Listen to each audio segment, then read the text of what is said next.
Hi wonderful people, this is Trina, your wonderful guide. My last video was on my top picks of wine website for you to buy your wines online. But unfortunately, it's not getting a lot of viewership. I guess you guys still prefer to buy your wines the conventional way, which is to walk into store and get some wines. Nevertheless, if you have not seen the video, you can click on the link right here to view. In this video, I'd like to show you where I got the most affordable French wine from places that are available within 10km radius from me.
Now it's time to taste the wine. I have asked my husband actually to pour out the wines to 3 different glasses without letting me know which is which. The way we are doing this is called blind tasting. That means like we get to taste the wine, but we don't really see the wine labels. Now, I only know it's wine number 1, number 2, and number 3. Let's taste the wine. This is wine number 1.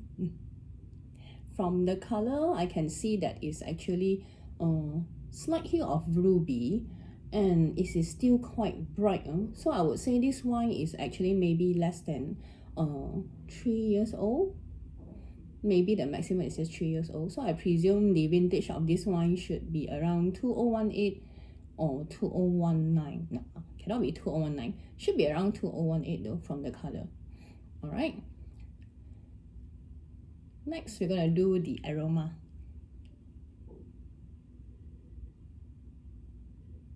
The first sniff was actually very peppery. It is like Cabernet Sauvignon to me. Let's see. Give it a swirl. And we'll look at it again. Yep. A very strong sense of peppery. So I'm guessing this could be a Cabernet Sauvignon. Let's do the tasting and see.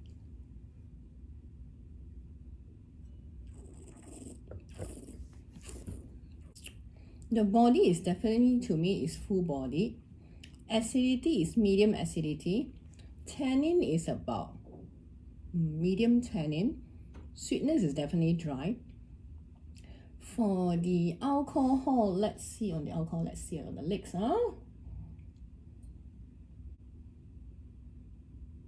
Not too fast, not too slow. I would say it's about maybe 13.5% in alcohol. For the descriptor, it's still very peppery, typical Cabernet to me.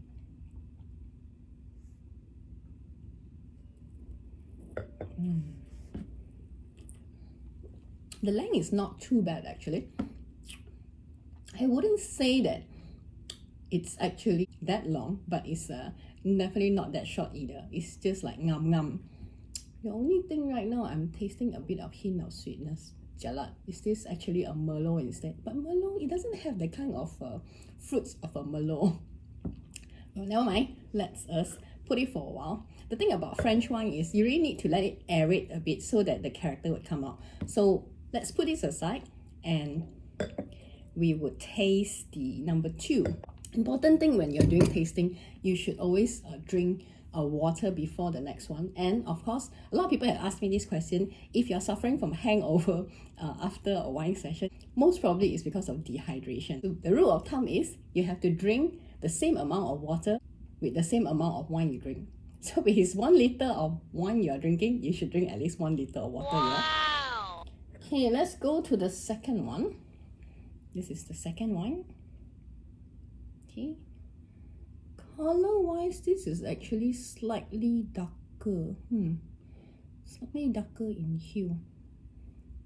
Compared to, it's not as vibrant. So I would say this vintage could be slightly... Okay, should be slightly older. Maybe about 5 years max. So I presume maybe this is a 2017. Okay, that is from the color you can see. Now let's do the nosing. This one is very plummy. So plum is actually a characteristic of Merlot. So I presume this is actually a Merlot. Yeah, definitely plum or plush plum, prunes, that kind of notes is inside this wine. Let's do the tasting.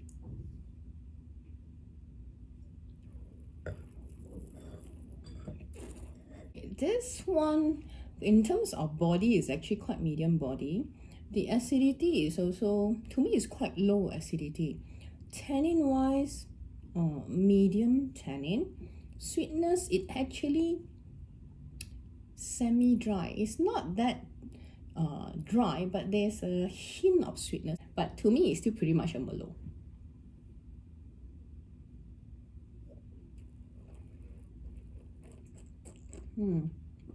Let's look at the alcohol.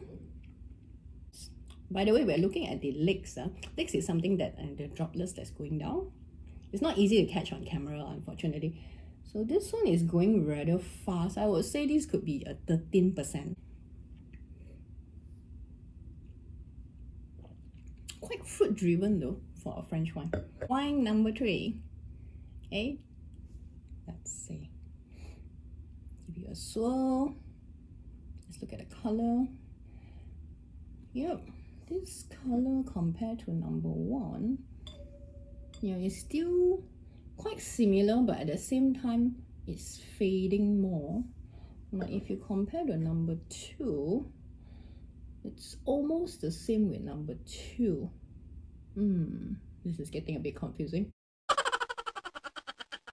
Judging from the color of the wine, it should be 2017. Let's give it a sniff. Okay.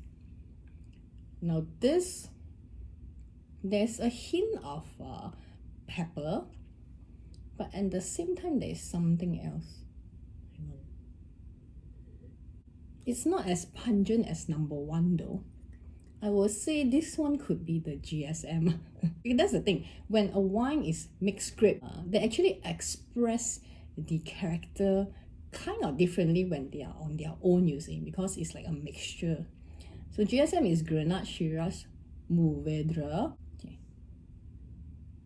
I can still get peppery note, but I think this one could be from the Grenache. But let's have a taste.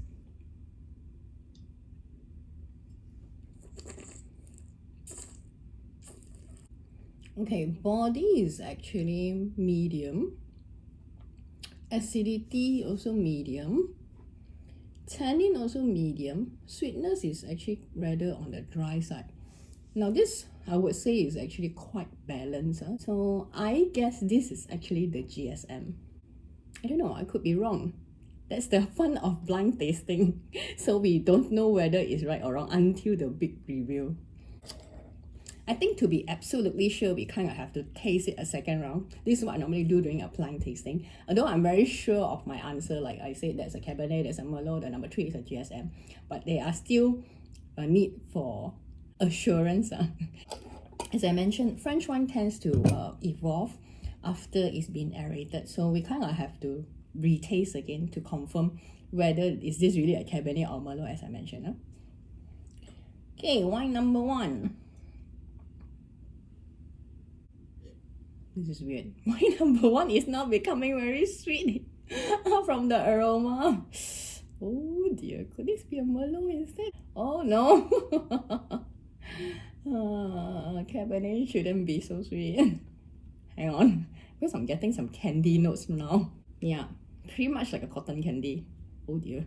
The peppery taste is completely gone.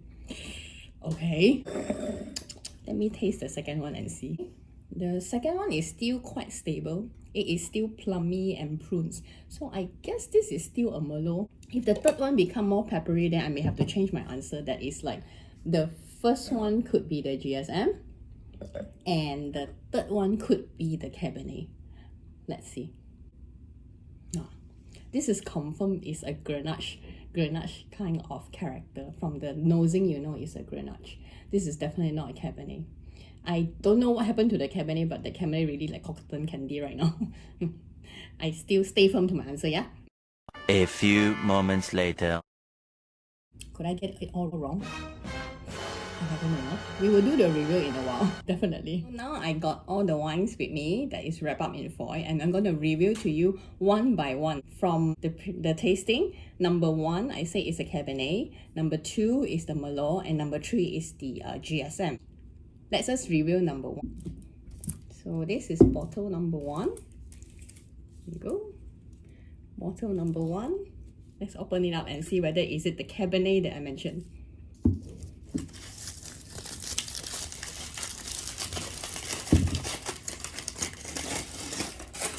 I think it's correct. Yay! So the first one is correct. Here you go, wonderful people, can you see? Cabernet Sauvignon. So I was correct. Phew.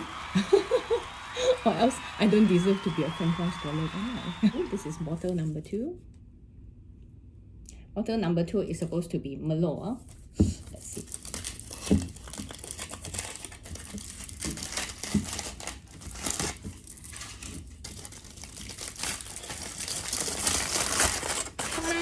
Yes, Baron de Merlot. Can you see? Yes, this is the Merlot. That means I got all 3 right. Okay, number 3, yeah? Okay.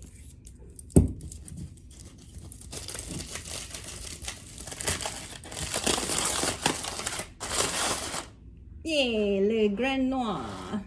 Grenache, Shiraz, I'm over there. Now, in terms of tasting, I think between wine number 1, number 2, and number 3, my preference is still on number 3 for its balance. Number 2 is the Merlot, and the final one is the Cabernet. I find the Cabernet interesting, but maybe just not my cup of tea. I still prefer the number 3. Cheers!